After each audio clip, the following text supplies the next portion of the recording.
Everyone, this is Robert Keens with goldsilverpros.com. It is Tuesday, October 6, 2020.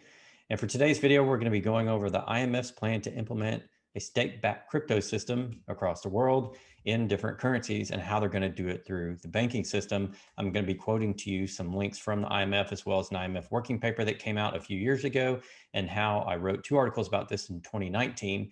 And I'm just going to be updating you on their plan this week in 2 different videos. Today's video will be going over the general plan, and then Thursday we'll have a follow-up video and get into some more details. So without further ado, let's go ahead and get started here. I want to point you out to my website where you can find some of this research for free. You simply go up to current research here at the top and go to the quarterly newsletter, at which time you'll land on this page. And if you go down, the 2 articles I wrote about this were the May 2019 issue. You just click on this link and it takes you to that article right there, May 2019. It's entitled Cryptocurrency, Gold and Cash, the Battle for Monetary Freedom. And if you go back to this page that has all of my digests, in August 2019, I wrote another article, a follow-up to that, that's called What Do MMT, NIRP, and Crypto Have in Common? NIRP is negative interest rate policy and MMT is modern monetary theory. Each of these articles goes into a lot more detail than what I'll be going over in the video. So you definitely want to go to my site and view those articles. Those are all for free, and they have the links to a lot of the information that I'm going to be presenting today. I put that into a PowerPoint presentation, but I want to show you the links first so you know where I got that information, so I don't have to go back and forth between different browser windows and scroll up and down PDF documents.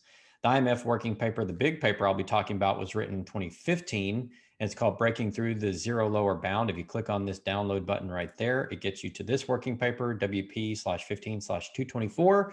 And again, I'm right off of their website here. So these are still live papers that you can view online. And if you go back to each of these articles, I've got links to the IMF blog where they wrote about in 2019 how they're going to be doing this as well.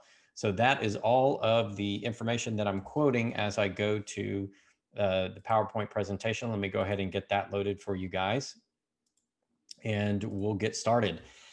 The title of this presentation is State Issued Electronic Money, the Plan to Destroy Cash and Tax Your Labor Indefinitely. As you can tell from the title of the paper, this is not going to be a warm and fuzzy paper where we talk about the benefits of crypto to society. Sorry to disappoint the crypto people. I think there are some benefits to cryptos, but those are private cryptos such as Bitcoin, Ethereum, Litecoin, and all of those. We're talking about a state-issued version and how that's going to be a little bit less beneficial to people that believe in private property and that also believe in freedom of the individual. And that is the state-issued version of the cryptocurrency. We're going to show you how they're going to do that in this presentation. So again, I started coverage on this back in 2019. Here are links to the 2 articles that I have. Of course, I just showed you how to get to those on the website.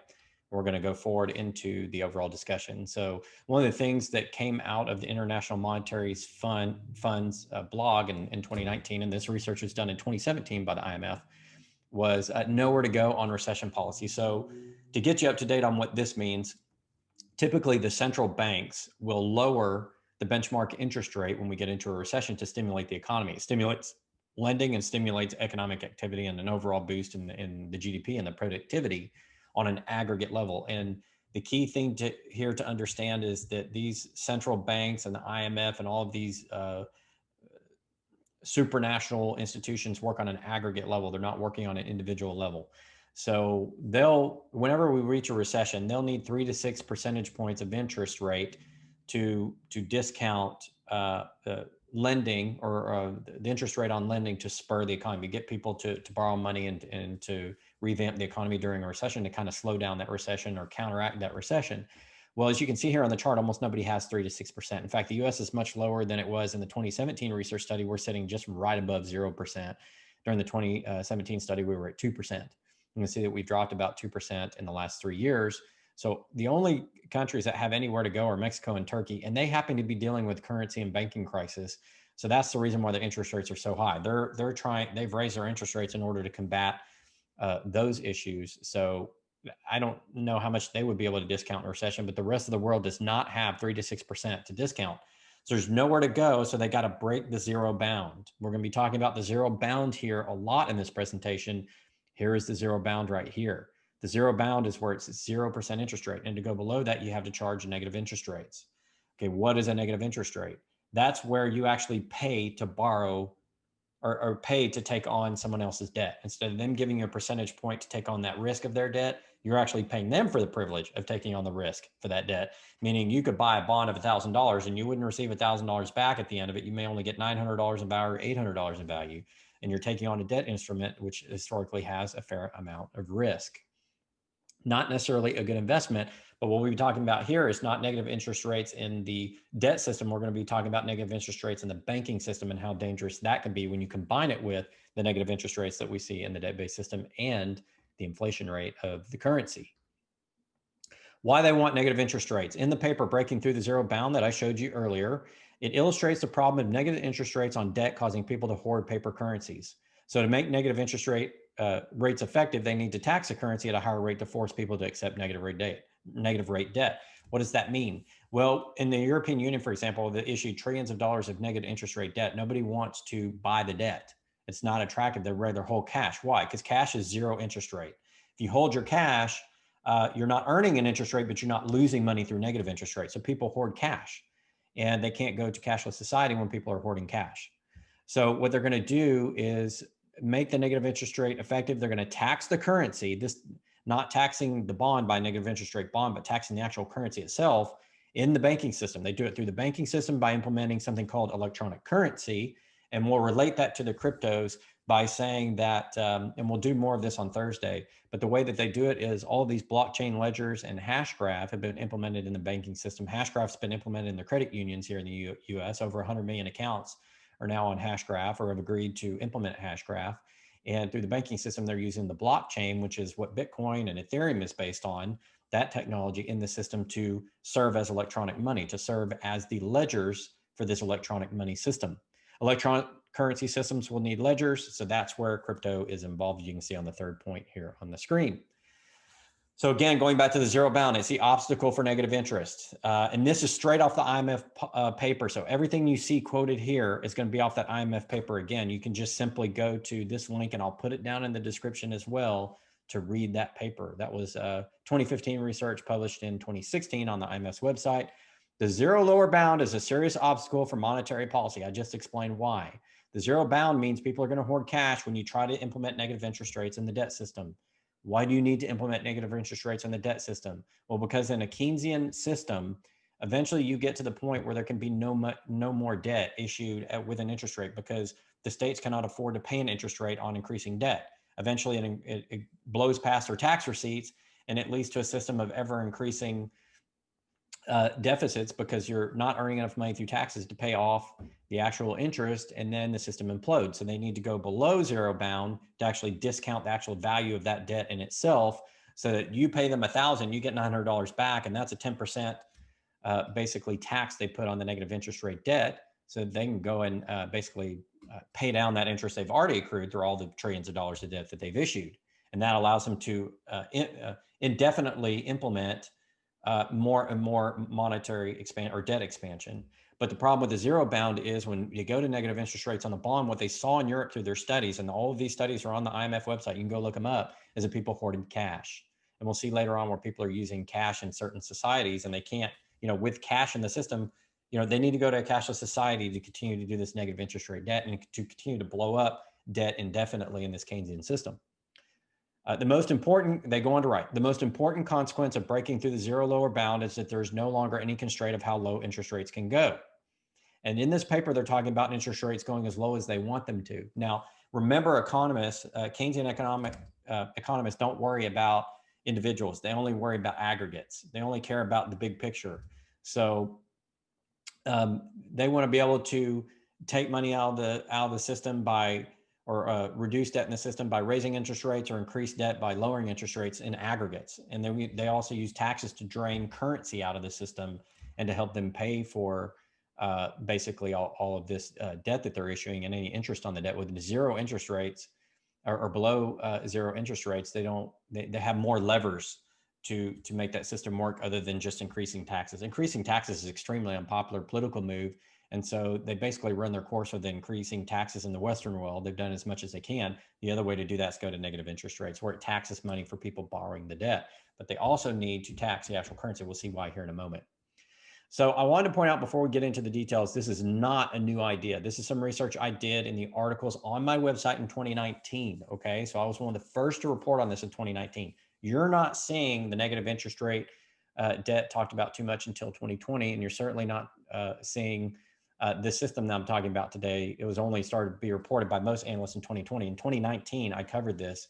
And there is a paper here at this web link, we'll put it down in the description as well, called Negative Nominal Interest Rates, History and Current Proposals, where they looked at the history of economists talking about negative interest rates. John Maynard Keynes of the Keynesian system in 1936, this is almost 100 years ago, what is that, 84 years ago, called Silvio Gesell a strangely and duly neglected prophet. Who is Silvio Gesell? He's an Italian economist. And here's a quote from this paper that I found up here talking about Silvio Gesell.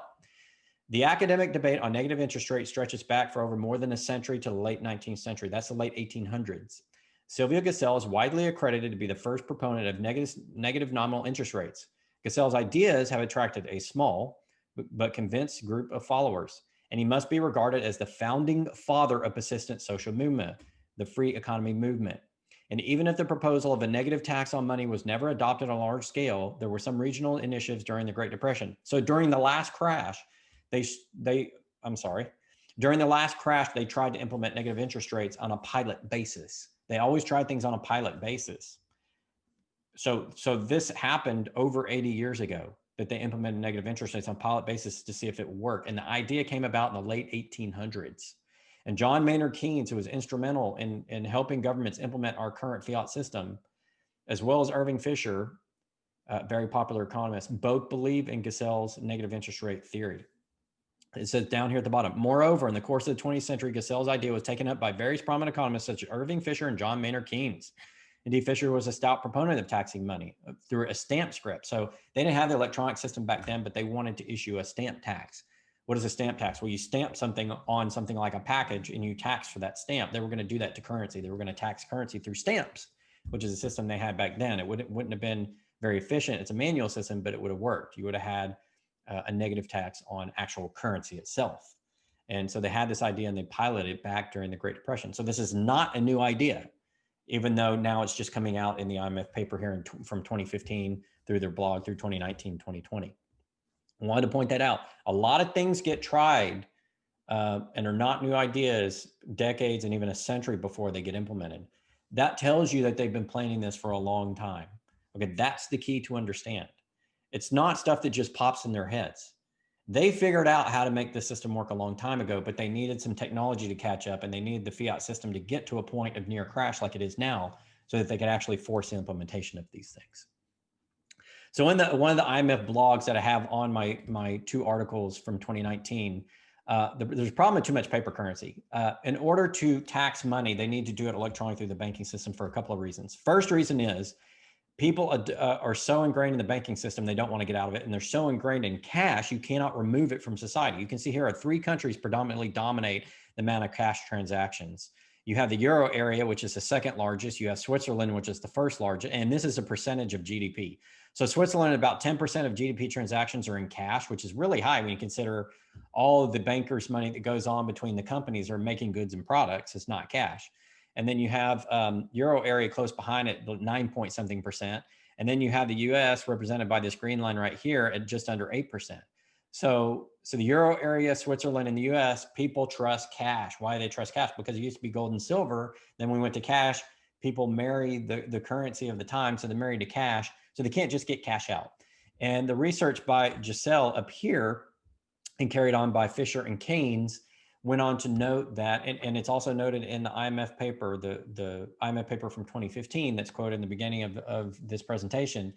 They went on to note that it takes 20 to 30 years to get rid of cash if they wanted to do it. Why? Because that's about 1.5 generations of conditioning people that you no longer need cash and you can go to this electronic system. So for right now, they got to go to a hybrid. They got to go to a cash system with electronic money, and they discount the cash in the electronic money through a negative tax. And we'll get on to how they do that later. So they figured out a 3 or 4 step system to do this, and they're implementing it right now.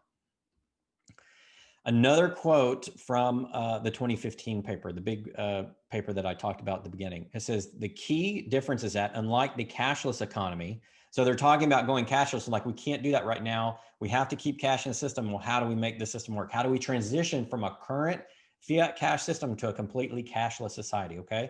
So the key difference is that unlike the cashless economy, any central bank can implement, if necessary, a time varying paper currency, that's your dollar bills, or your euros, or your yen, or your yuan, or your pounds.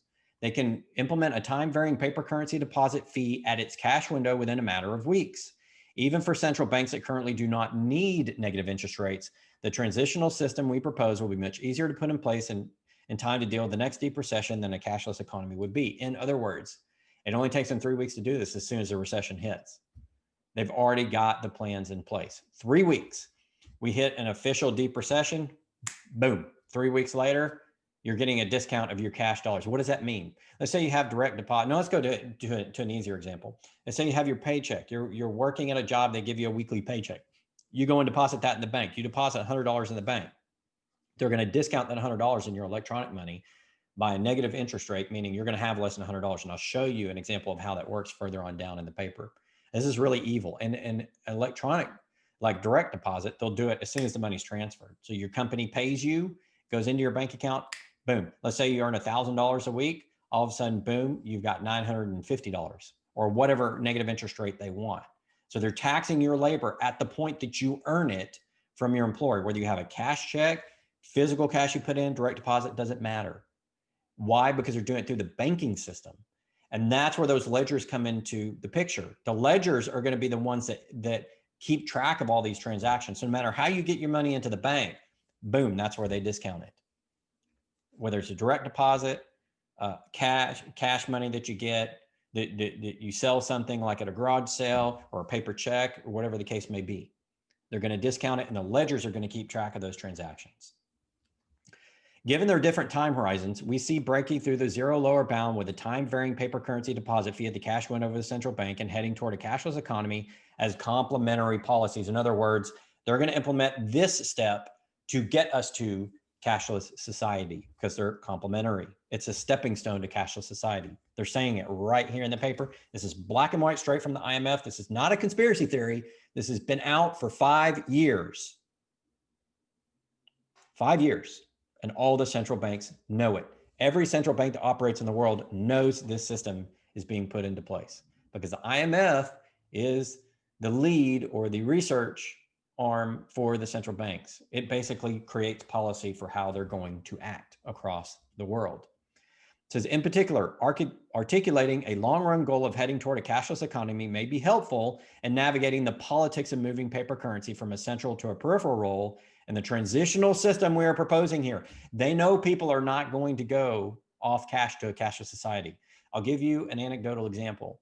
I was recently at a convenience store. An older gentleman is a baby boomer, probably about 10 to 15 years older than me, went up to the counter. He did not get proper change back from the gentleman at the convenience store. He handed him a $10 bill, got his bills back, but didn't get all his change back. And it was only a couple of pennies, but he objected to it. And the guy at the cash register said, I don't have the coins because there's a shortage of coins.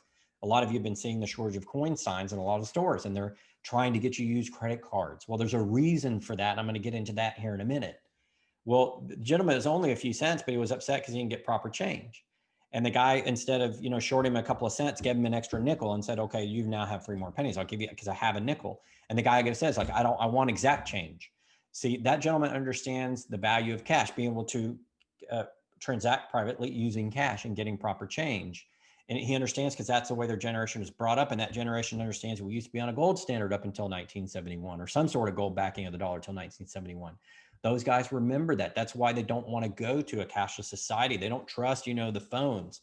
This phone where you just, tap it onto a payment device, or a credit card where you tap it onto a payment device. They don't trust that. They trust cash because they remember the Great Depression. They remember after the Great Depression, and they remember having cash in hand and how you could transact privately. They don't trust these new systems. So it's going to take another generation and a half or so for these people to retire and stop being the main spenders in the economy for you to implement and basically, retire and eventually pass away before you can implement true cashless society. That's why they have a transitional system. That's the whole point of the damn paper in 2015. You guys have got to read this paper. It's really eye-opening. So moving on, how they're going to do it. They go on to discuss different options for this. I'm going to focus on the third option because that's the one they're going to implement. The third option for the government is to implement a temporary fee on deposit or redeposit of paper currency at the cash window of the central bank. In other words, from the bank to the central banks, there's going to be the fee, and then the banks are going to pass it down through the system using the ledgers to you and me, the average everyday person. That way, they don't have to modify the banking system or modify the currency in the system to get this to work. They use existing mechanisms. They do it behind the scenes, and that's how it works. So we don't have the pain of it up front. They don't have to train us, teach new dogs or teach old dogs new tricks or whatever the case may be. They basically do it in the back end through the existing banking system. That's key to understand here. Such a fee, when implemented in a time-varying manner on net deposits, creates an effective exchange rate between paper currency and electronic money running on the ledgers, and allows the government to avoid disadvantage of the first two options discussed above, the other two options in which they're talking about going straight to a cashless society or doing a hard cutover. The next section describes the mechanism in further detail. They have already researched what people will accept and what they will not. Go back to this right here and how much currency people use and how they trust it. And they've done studies in Europe, and they know what people will accept and what they will not. And that's how they've devised this system, this transitional system. We are moving into the transitional system and eventually going to cashless society, maybe in another 10 to 20 years, depending on how long it takes them. This is already rolling down the road. It's already being put into place. We'll talk about possible solutions at the end, but I want you to know this is the research has been done. The technology has been put into the banking system. You don't know it, but it's there. I've done research on that. I'll expound more on that later. It's all being rolled into place right now. As soon as that next recession hits, within 3 weeks, bam, system in place. And what are you going to do about it if you don't know, if you're not educated and you don't know how to deal with it? So here's the example I talked about before on how the IMF says they're going to steal from you through this negative interest rate through the bank account. And they give the example here. This is a quote on one of my articles. That's why it's got this little quote thing on it. But I basically copied it over from that blog post in 2019 from the IMF, where they expanded upon the 2015 paper and gave an actual example, like this is how it's going to work. To illustrate, suppose your bank announced a negative 3% interest rate on your bank deposit of $100 today. Suppose also the central bank announced that cash dollars have now become a separate currency that would depreciate against e-dollars by 3% a year. Aha, so 3% when you deposit and 3% every year. So you can't get out of it. You can't withhold cash and do it later. They're going to get you both ways, at time of deposit and annually thereafter. It's a progressive, growing, compounding negative interest rate system where it gets worse over time. The longer you hold that cash, it gets worse. And this will force you to spend your money, which forces people to constantly spend money and not save. It will destroy savers, period, end of story. So suppose also the central bank announced the cash dollars would now become a separate currency, would depreciate against e-dollars by 3% per annum. The conversion rate of cash dollars into e-dollars would hence change from 1 to 0.97 over the year. After a year, there would be 97 e-dollars left in your bank account. If they did it again, it would subtract another 3%. So you would have something like 94 point something dollars. Progressive negative interest rates over time. Every year you leave that dollar or that $100 in the bank account, it reduces. Okay. Compounding interest negatively against you, not compounding interest for you, compounding interest against your wealth. What they're basically stealing is your labor, because you exchange your labor and your skills for this money. And by discounting the money, they're discounting your labor. And once you spend your labor over time, you can never get it back, because the one thing none of us can get back is time. After a year, there'd be $97 left in your bank account. If you instead took $100 cash dollar today and kept it safe at home for a year, exchanging any money after a year would also yield $97. That's how they get you. Why they want to do it. Okay. On the benefit side, the benefit of being able to tax paper currency without inflation. Now, there's two ways they can get you. They can get you through inflation, which is increasing the money supply over time, which reduces your purchasing power. But they don't want to increase inflation because they think that it will erode confidence in the dollar or whatever currency. So now they're going to do it on the back end through the banking system, and that allows them to put a higher tax on it. So half of it's going to be through inflation. The other half is going to be through negative interest rate on your bank account and exchanging paper dollars for e-money. On the benefit side of the ledger, The reading here, the one important benefit we see to the possibility of paper currency being away from par, other than removing the zero lower bound, is that it makes a decision of how much to tax paper currency separable from the decision of the target of inflation rate for prices. Ding, ding, ding, ding, ding, ding, ding. So if you're only watching inflation, you don't know what they're doing on the back end. It gives them more control. It gives them control on both sides. Control over how much currency, how much stuff you can buy with your currency, and how much currency you actually get by that negative interest rate. Okay, this is where it gets really evil and ugly. There are technocrats running the system, and there are basically two general types of people in the world. There's a Chinese prophet or saying about this. There are the Confucians and the legislators. The Confucians are the philosophers, the people that believe in freedom, small r Republicans or libertarians, if you will, people that believe in constitutional republic. Those are the equivalent of Chinese Confucians. They're philosophers. They believe in everybody having rights and small government. Then you have the legislatures. The legislatures are also known as the technocrats. They're the ones that want to plan everything and think they can make decisions for you. And this is in that IMF paper from 2015, and you can read it for yourself. The benefits of inflation. Benefit to who? Certainly not to the individual. We can think of 4 possible benefits of inflation. I'm going to cover 2 of them here. There's 2 more, but these 2 are really just ugly when you read them. The first 2 have to do with the supposed benefits of nominal confusion. Nominal confusion means when you see the price or the value of something, but you don't understand in the background how it's been eroded over time, such as the purchasing power of the dollar. Nominal confusion. Greater capital taxation that could otherwise be legislated, if that is indeed a benefit rather than a cost, and making it easier for firms to cut workers' real wages without the workers fully realizing and resisting that, or having an institutional rule resist it as for tenured professors.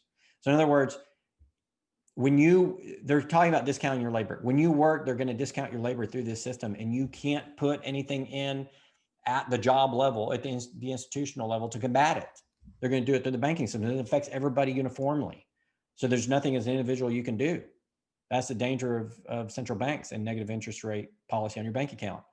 And greater capital taxation that could be otherwise legislated. So they can tax you without raising the visible tax rate. They can do it behind the scenes in the system. Evilness. I'm telling you, it's evilness. This is how electronic money will be forced on you. Now I'm bringing back to the discussion credit cards. We're going to talk about credit cards here and how they're a form of electronic money and how there's already discount mechanisms in there, and they're going to utilize that to their benefit. Watch how they do this. Anything that raises the fraction of all transactions made in electronic form, beginning with credit or debit card statements and electronic transfers, but also including checks, is helpful in making a transition that demotes paper currency easier. If they can get you off of paper currency into any other system, they got you. So the more you use that credit card, the more they've already got you, even before they implement the system. And think about how much you use that credit card. Think of how much you online shop, how convenient that is. You're enabling that system, which is going to basically tax your labor and reduce your purchasing power over time and steal from you. Here is a trend toward an increased fraction of transactions fees that are rebated to the one using a card may ultimately be quite powerful. Further down the road, a reduction in the transaction fees themselves through innovation that disrupts the credit and debit card oligopoly could lead merchants to encourage greater card use. In other words, you get rebates when you use your credit card to encourage you to do it. Points, anyone? Percentage return, where you get that nice little certificate every year. Like if you go to Costco and you get your rebate certificate for using their credit card, or you get a certain amount of cash back on your credit card, that's an incentive to get you addicted to using the credit card. But that incentive is a lot less than what they're going to tax you through negative interest rates using electronic money. But that's behind the scene. They give you a benefit up front, which, oh, you see this benefit. Oh, okay, it's great. But they tax you a hell of a lot more in the back end. So it's still reducing your purchasing power and discounting your labor and your ability to produce wealth for your family over time. The second way is a reduction in transaction fees. The reason they have transaction fees is because you have a few big providers, MasterCard, Visa, Amex, Discover, so on and so forth, Diners Club, whatever. And they have this system in place, which is really clunky and old, in which they have to charge 2.5% to 4.5% or whatever it is. So when you buy $100 worth of goods at the store gets between 96 and 98 bucks, but they discount 2%. Well, if they can get rid of that fee by taking the control of the credit cards out of them and maybe making a state-owned system or some sort of global system, they can recoup more of that discount, and they can use that discount. And people are already used to that discount. The shopkeepers are already used to that discount, so they're not going to complain. So that's a way that they can do it through credit cards. Again, super ugly, but they already know how to finagle that system to get the most out of it. How they already have you. Here is a a chart from the IMF paper where they talk about payment share by volume. So people do most of their transactions just in terms of number of transactions through cash. You can see that in the blue. In the United States, of course, more people are addicted to credit cards than these other nations. There's a greater percent of debit and credit use and other transactions like wires, I guess, or whatever else they may be. But a payment share by value in terms of dollars is in the United States, we actually spend more dollars over credit and debit cards. And in some other countries as well, like Canada, a lot of the Western nations. Austria, not quite there yet. There's still a heavy cash nation. Again, a lot of the European nations, heavy cash. But basically, they're getting us to spend more on credit and debit cards. That's a way to institute electronic money throughout the system. Now onto solutions. There are some solutions that you can do now. You can get off of that credit card addiction and get off of online shopping, use cash, transact locally, get rid of Amazon, the convenience of online shopping, get rid of Walmart, get rid of all these online shopping if you can. If there's something you really want to buy from an individual across the internet and you have to use electronic transaction, that's fine. But when you're buying your groceries, use cash, go to the store, okay? Buy things locally, help your local businesses, one, which takes away central control of the economy from these large mega corporations, but it also allows you to, it prevents them from implementing this cashless society upon you when you use cash and force using that cash. Send payments via mail if you have to, instead of using a credit card. Send, if you're ordering a book from someone or some product across, the internet, say, hey, can I send you a check? And send a post order from the post office or wherever, or a cashier's check from your bank. Send it registered mail. It costs a few extra bucks, but hey, I mean, you're using cash in the system instead of spending electronic money.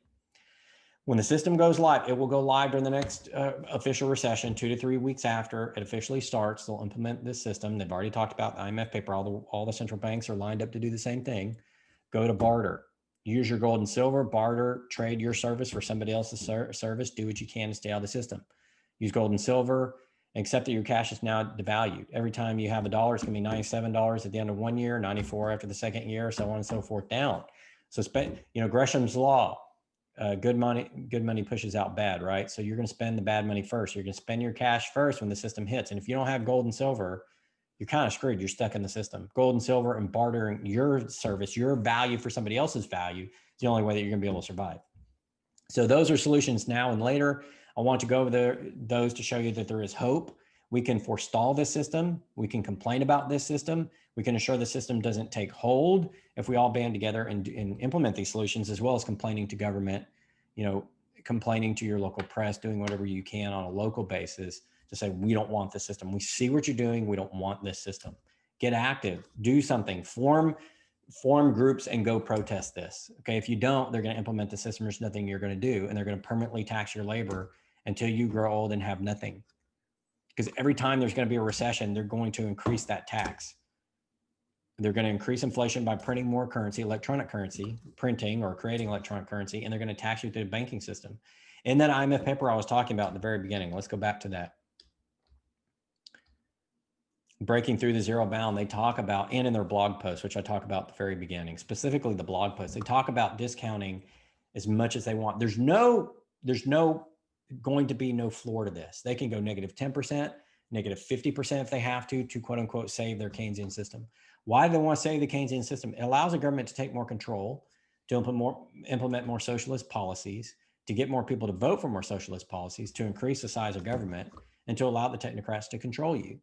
To continue this Keynesian system, they got to go to negative interest rates, not only on the debt, but in the banking system, and eventually getting us to a cashless society where they have you with some sort of chip or card and they can turn it off if they don't like your political views, or they don't like you, or they don't, they feel like they want to steal your savings and just take it right out of your account. That's eventually what we're going to. That's the really evil system. I think that's 10 to 20, maybe 30 years away, but they're going to this transitional system that I've been talking about, and they've been writing about it for over 5 years.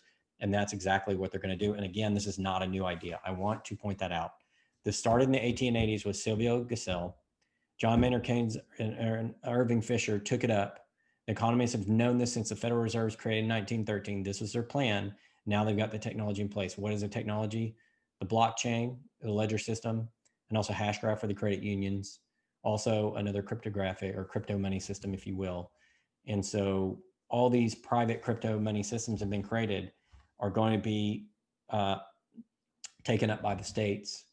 and they're going to be made the official currencies. And people have been telling me on my gold and silver videos, if they're going to manipulate gold and silver, why don't we just go to cryptos, because they're going to legislate cryptos. There's an actual bill, and I don't have it up here, but I'll have it Thursday. We'll talk more about this on Thursday. There's a bill running through US Congress right now to regulate cryptocurrency through the SEC and some other regulatory bodies. If you don't think that they can regulate out cryptocurrency and make it subservient to whatever electronic money they want, you don't understand the power of the pen in the Congress and a corrupted court system. And you don't understand the power of technology, because if they want, they can stop any transaction they want on the internet through all of the ISPs. They can get, if they pass legislation, they can get the ISPs to filter that out. And it's going to be extremely hard for you to transact. Yes, you'll be able to encrypt some things and get it through like in a black market format, but not everybody's going to be able to use it. It's going to be hard to use those alternative altcoins, Bitcoin, Ethereum, Litecoin, Bitcash, all this stuff. It's coming. It's not a new idea, but it's here, right here and now. They've written about it in this 2015 paper. They expanded upon it in 2019. I wrote about that in my post on goldsilverpros.com.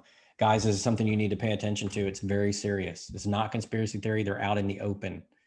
Out in the open with this system. They know how to transition you. They know how to do it through the banking system. They know how to force it on people.